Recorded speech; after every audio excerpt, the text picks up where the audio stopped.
स्वामी समर्थ. मनाविरुद्ध एखादी अनपेक्षित घटना घडली. माणसाला दुःख होणं स्वाभाविक आहे, पण त्याच्या मुळात जाऊन कारण शोधल्यास त्या अवस्थेतून बाहेर यायला नक्कीच मदत होणार. दुःखी असताना बऱ्याच गोष्टी तुमच्या नकळत घडून जातात किंवा तुमच्याकडून त्या केल्या जातात, पण काही गोष्टी अशा आहेत ज्या दुःखात असताना कधीच करू नयेत.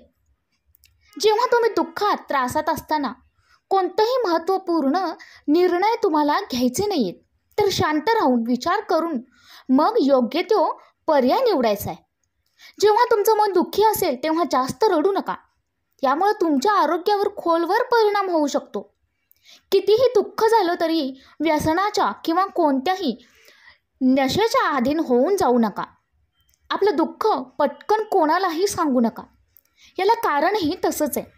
ज्या व्यक्तीजवळ आपण आपलं दुःख व्यक्त करतोय ती आपल्याला समजून घेते की नाही हे त्या समोरच्या व्यक्तीवर अवलंबून असतं.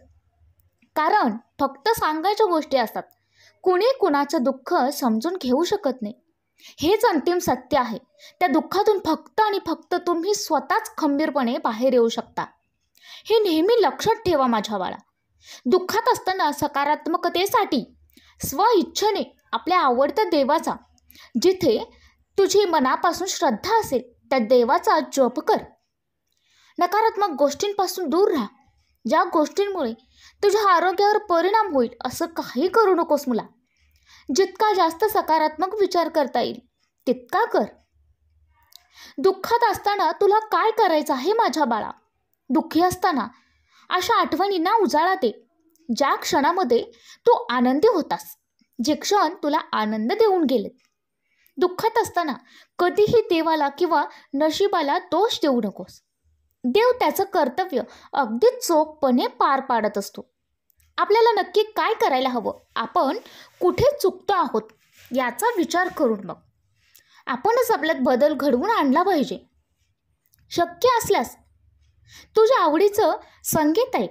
संगीत अशी गोष्ट आहे ज्यामुळं तुझ्या भावना योग्य पद्धतीनं व्यक्त करू शकशील. दुःखात असताना आपल्या मनात येणारे विचारांवर इतरांना सांगण्यापेक्षा तुझ्या डायरीत लिहून ठेव. माझ्या मुला, अशा लोकांपासून नेहमी तुम्हाला लांब राहायचं आहे, जे कधीही स्वतःची चूक मान्य करत नाहीत आणि प्रत्येक चुकीला तुम्हालाच जबाबदार धरतात. सतत लोकांना खुश करण्याचा प्रयत्न करू नका. तुम्ही जसे आहात तसेच राहा. स्वतः काम करत राहा, परिश्रम करा.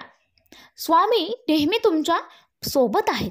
जे योग्य लोक आहेत ते स्वतःहून तुमच्या आयुष्यात येतील आणि कायम स्वरूपी राहतील आणि प्रत्येक अडचणीमध्ये तुम्हाला नेहमी साथ देतील. ज्या लोकांना फक्त गरज असताना तुमची आठवण येत असेल तर वाईट अजिबात वाटून घेऊ नका मुला.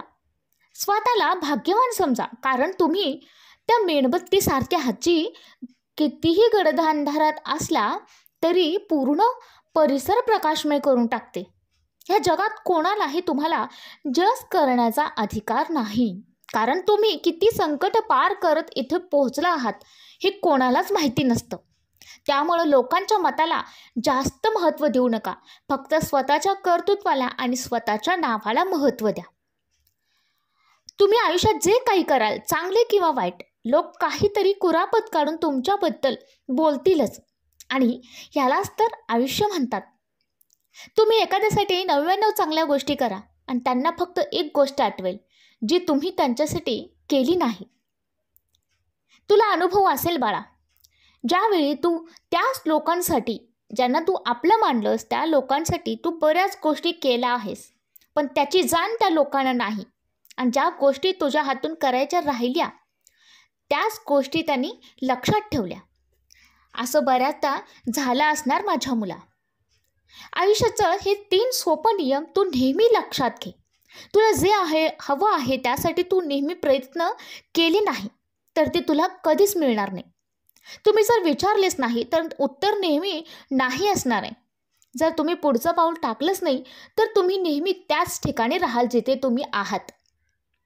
त्या व्यक्तीवर कधी तुम्ही विश्वास ठेवू शकत नाही ज्या व्यक्तीवर तुम्ही कधी प्रेम करत नाही. आणि ज्या व्यक्तीवर तुम्ही विश्वास ठेवू शकत नाही त्या व्यक्तीवर कधीही प्रेम करू नका. ज्या गोष्टी तुमच्याकडे नाही त्याचा द्वेष करू नकोस. जी गोष्ट तू करू शकत नाही ती बोलू नकोस. तुम्हाला माहीत असलेल्या गोष्टींबद्दल मत मांडू नकोस. कधीही कोणालाही जास्त प्रेम, आपुलकी किंवा मला तुझी काळजी आहे हे दाखवू नका. कारण माणसाला कोणतीही गोष्ट फुकट मिळाली की त्याची किंमत त्याला राहत नाही. माझ्या बाळा, नेहमी लक्षात ठेव, जी माणसं आपली चौकशी करतात ती माणसं आपली असतात, जवळची असतात. आणि जी माणसं आपल्या चौकशा करतात ती माणसं कधीच आपली नसतात. म्हणून माझ्या बाळा, विश्वास हा चौकशी करूनच ठेवा. मात्र विश्वास ठेवल्यावर चौकशी करू नका. कारण विश्वास हा श्वास असतो. तुझ्या अंतर्मनातील प्रश्नांची उत्तरं तुझ्या आतच लपलेली आहेत. त्यांना जगभर शोधू नकोस. आयुष्यात एकच गोष्ट कर, स्वतःचं नाव मोठं करण्यासाठी दुसऱ्याचं नाव खराब करू नकोस. चांगला काळ आला की माणूस अहंकार दाखवतो. त्याचा परिणाम त्याला वाईट काळात दिसतात. थोडा वेळ लागेल पण आपल्या चांगल्या भावनेनं पेरलेलं चांगलंच रोप उगवेल. मग ते आपलं कर्म असो किंवा आणखी काही. दुःखाचा विचार करत बसला की समोर उभं असलेलं सुख पण डोळ्यांना दिसणारच नाही. सुख आणि दुःख ही माणसाच्या परिस्थितीपेक्षा माणसाच्या मनस्थितीवर जास्त अवलंबून असतं बाळा. आयुष्यात संगतीला फार महत्त्व आहे. कारण यश नेहमी चांगल्या विचारातूनच येतं आणि विचार सोबतच्या व्यक्तींमधून येतात. त्यामुळं तुझ्या सोबतची व्यक्ती, तुझ्या आजूबाजूची व्यक्ती, तिची संगत काय आहे, तिचे विचार काय आहेत हे तुला जाणून घेणं खूप महत्त्वाचं ठरतं बाळा. जीवनात कधीही संकट आली तर त्याच्यावर पाय देऊन उभं राहा. त्यामुळे संकटाची उंची कमी होते आणि तिचं संकट पार करणं पण तुला जमून जातं. आणि बरं का माझ्या बाळा, संपर्कातल्या व्यक्तींना पारख करताना तुझ्या स्वतःच्याच नजरेनं पारखून घे. दुसऱ्यांनी दिलेला चष्मा घालून पारखलास तर बऱ्याचदा त्यांची खरी ओळखच तुला होणार नाही. जीवनाचं गणित माझ्या मुला खूप सोपं आहे. तू तुझ्या विचारांनी ते अवघड करून टाकलेस. तुझ्या मनामध्ये सततचे प्रश्न, चिंता, भीती, काळजी यामुळे तुला जीवनापलीकडचा आनंद दिसायचा कमी झालेला आहे माझ्या मुला. त्यामुळं तू जास्त विचार न करता स्वामींचं नाव घेऊन, स्वामींवर विश्वास असेल तर तुझं कर्म करत राहा आणि जास्त विचाराने काही होणार नाही. फक्त तू चांगलं कर्म केलंस, प्रयत्नांवर विश्वास ठेवलास तर त्याचं फळ तुला नक्की मिळेल आणि तुझी परिस्थितीही बदलून जाईल आणि मनस्थितीही बदलेल. तुझ्या आयुष्यात भरपूर सुख असेल. ज्या लोकांनी तुला त्रास दिला, दुःख दिलं त्या लोकांची वाईट वेळ आल्याशिवाय राहणार नाही.